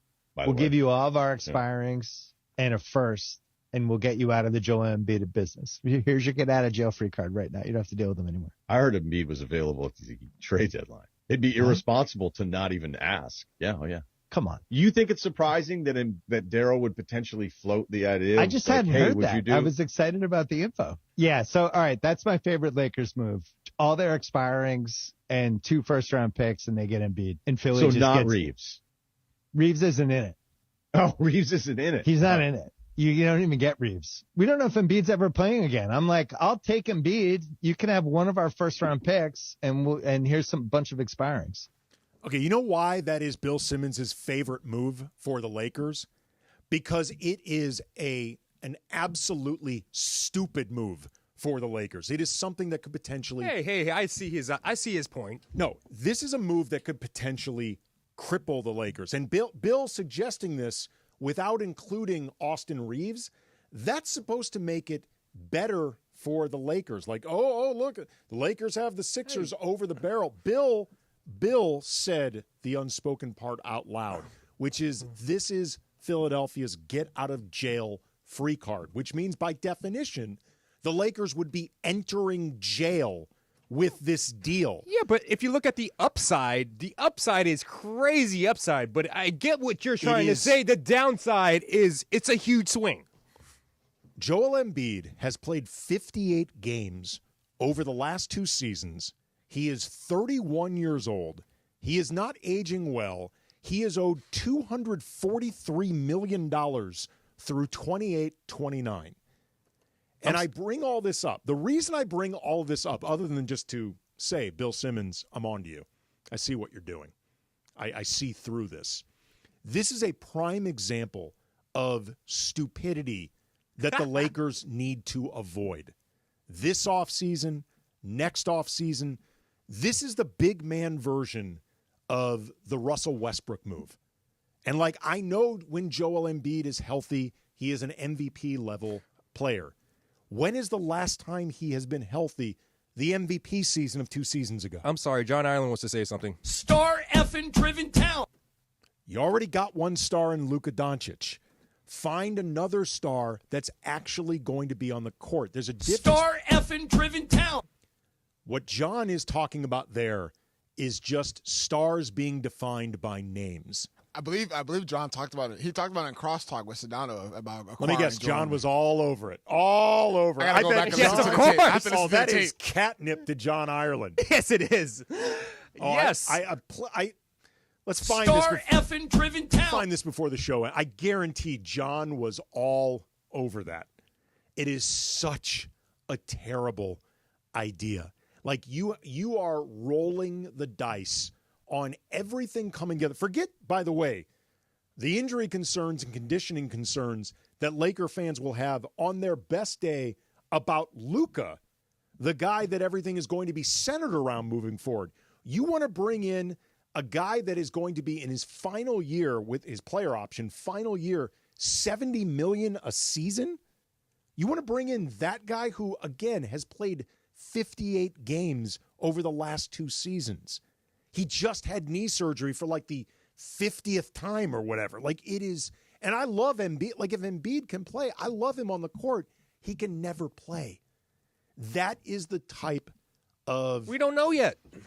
That is the type of star effery that I beg of you, Rob Pelinka, if you are listening, do not fall for the trap that Bill Simmons is laying for you. And again, the whole, you don't even include Austin Reeves like that we're just going to take him off your hands. There's a reason they want you to take him off your hands.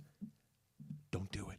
Be smart about this. Like this is an opportunity coming up to be smart that the Lakers have not had in a long time. We are going to, as always, close things out. DeAndre found it. We will play before we get into crunch time with Funchy. We're going to play John Ireland. Yes, let's play right now. Oh, play right now. John right now. Let's go over. Yeah, John Ireland's reaction to Bill Simmons' plan of bringing in Joel Embiid. Guys, Mace brought up Bill Simmons actually is the one who brought this up. But Bill Simmons said the Lakers should use all their expiring contracts and 2 first-round picks and trade them all to the Sixers for Joel Embiid. The Sixers get out of the Joel Embiid contract, which has 3 or 4 years left. 3 at least, right? 4. So your big 3 is going to be Joel Embiid, Luka, and LeBron? Well, sometimes Embiid. And you're not giving up Austin Reeves in the deal. You're keeping him. Terrible idea. First of all, Mace is with Cappy. George, I don't think that gets you Joel Embiid. I don't think it gets you either. If it did, I would do it. Not me. Of course you would, John. Star effing driven town. I have said this many times. I would do it. You heard him say it right there. I've said this many times. Love John Ireland. Wonderful guy. He would be the absolute worst general manager of any team. Like, he'd be so bad at it. Like, you could take that guy for any name. Don't make him a captain for the softball game. I mean, again, love John. He would be a terrible general manager. Okay, coming up next, a little crunch time. Funchy's got the topics. DeAndre and I have the responses. We will get to that. 710 ESPN. Hey, it's Mace. Want a new game to get excited about? Check out Chumba Casino, your favorite online social casino. It's free to play, no strings attached. Enjoy social casino games like bingo, slingo, and slots and more with new releases every week, whether you're at home or on the go. Play for your chance to redeem some serious prizes. Get started today at ChumbaCasino.com. Available only to players in the U.S., excluding Delaware, Washington, Michigan, Montana, Connecticut, and Nevada, and Canada, excluding Quebec. No purchase necessary. VGW Group. Void where prohibited by law. 21 plus. Terms and conditions apply. Hey guys, it's Sedano. Flashy discounts, gimmicky sales? Don't fall for it. At Hernandez Wholesale Flooring, we give you honest, wholesale pricing all year long. No bogus markups, no tricks, just the best floors at the best prices. Call 866-62-FLOOR. No sale beats wholesale. Hernandez Wholesale Flooring, check them out at hernandezwholesaleflooring.net or call them at 866-62-FLOOR. For the best prices on hardwood, carpet, and more, call 866-62-FLOOR. Hey, John Ireland here for Thrive Cybersecurity. We all know in sports that defense wins games and turnovers kill you. That's also true in business. The truth is 1/3 of businesses will unwittingly turn over their sensitive company data to thieves this year. Don't let that happen to you. Remember this website, thrivenextgen.com/ESPN. Thrive starts with a comprehensive cyber risk assessment. Their security analysts identify gaps and deliver proactive solutions to help keep your network healthy and protected. It's not a matter of if, it's when. Get ready. Visit thrivenextgen.com/ESPN. That's nextgen.com/ESPN. Play defense, use Thrive, and protect your business. It's crunch time on Lakers Talk. When the clock is ticking and it's all coming down to the wire, you know what that means. This is crunch time. All right, as always, we close out with some crunch time. Funchy's got the topics. DeAndre and I are going to chime in. What do you got for us, Funchy? All right, some sad news. The last of the old school coaches, as I said, Greg Popovich, he had to step down. Yeah. Because of his medical, he had a stroke earlier this year or earlier in the basketball season, and he had to step down. He had to not coach a team anymore, and then he officially stepped down last week, and now he's going to move on to the front office. And funny that I guess they had the press conference where he said that he is no longer the coach. He's El Jefe. Yes, and he had a T-shirt on that said El Jefe. Yes. So just this guy again. This guy. Star effing driven town. Last week, we were talking. I brought this up to the guys, and John said that he's not even in his top 4 coaches of all time. All-time coaches of all time. He has Pat Riley ahead of him. Okay. Has Red Auerbach, Phil Jackson, and I forgot the other guy. But who would possibly? I mean, if it's Spoelstra, I don't know. I totally forgot. Isn't he the winningest coach in NBA? He's the winningest coach in NBA history, and he did it. 22 straight playoff appearances, and he did it in a tiny market. Yes. Like he did it in a market that does not have a single other professional sports team. Where does he rank in the lexicon of NBA coaches of all time, Andy? You can make an argument. I'm not saying that this is a definitive answer, but you can make an argument for Greg Popovich as greatest NBA coach of all time.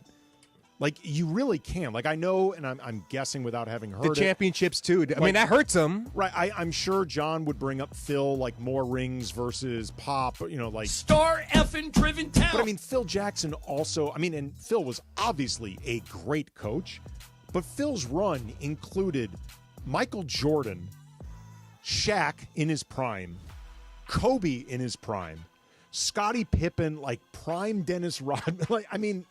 I believe Sedano said this on air. He said Phil Jackson had the most charmed career. He did. And the most charmed. He did. And that's not to take away. Phil was obviously a great coach, but and luck plays a role with all of these guys. But that said, Phil had a lot of luck. By the way, this is how, to put in perspective, how long Pop coached the Spurs. He took over in December of 96. Kobe was a rookie. MJ's Bulls were the reigning champs. Bill Clinton just started his second term in office. Jerry Maguire was about to be released. And the number one song of that week when Pop took over, Unbreak My Heart by Tony Braxton. I'm sorry, what was it, January 96? December of 96. December of 96. Wow, I was a junior in high school. That is how long Pop coached the Spurs. Wow. Again, like you go back and you to don't get guys like that anymore. No. No. I mean, Pop, there is no argument to be made that Pop is not top 4 in NBA history. Like if you're doing the Mount Rushmore formula. DeAndre? You got to put Greg Popovich in there, man. You just have to put him in your at least top 5 in the coaching. You have to. I can't see an argument against it. How the accolade says it right there for itself. Absolutely. All right. Quickly, guys. I want to work this one in. We know LeBron was supposed to be the co-chairman of the Met Gala tonight along with Pharrell. Didn't make it because he got a bum knee last week in Game 5, so I guess he couldn't travel with it. So I'm going to ask you guys a question. What events or like special event or whatever or award show would you guys want to be in charge of? The Cannes Film Festival. Ooh. I think that would be really awesome. You get to do it in a gorgeous locale in France. A lot of really cool films get often showed there, premiered there. You get to interact with other judges like Spike Lee is a regular, guys like that. I think overseeing Cannes Film Festival would be amazing. I said I would love to host the ESPYs. The ESPYs is cool. I mean, growing up, seeing the event and everything, it was, it had a major, obviously, history behind it, and it was very eventful. So I feel like, I'd love to host it one day. Years ago, Brian and I did, my brother Brian and I did, we did an ESPN The Magazine piece where we had amazing backstage access. We were basically told, other than on stage, You can pretty much go wherever you want backstage during the ESPYs. It was the year that Jamie Foxx hosted with the tennis ball sketch and Serena Williams. We hung out in his green room for a while. He was totally cool. Like, Jamie Foxx was super cool. Like, he asked in the beginning, what are you doing here? We told him. He said, all right, fine. Did you ask him to do any impersonations? No. We were letting him do his thing. Like, Okay. he's so talented. He was just, like, screwing around on a piano. Like, and was great. Literally one of the most talented guys in Jamie Hollywood. Foxx is stupid talented. Just amazing talent. All right, thank you again to Trevor Lane from Lakers Nation, from Harrison Fagan, Silver Screen and Roll. Obviously, thank you to DeAndre and to Funchy.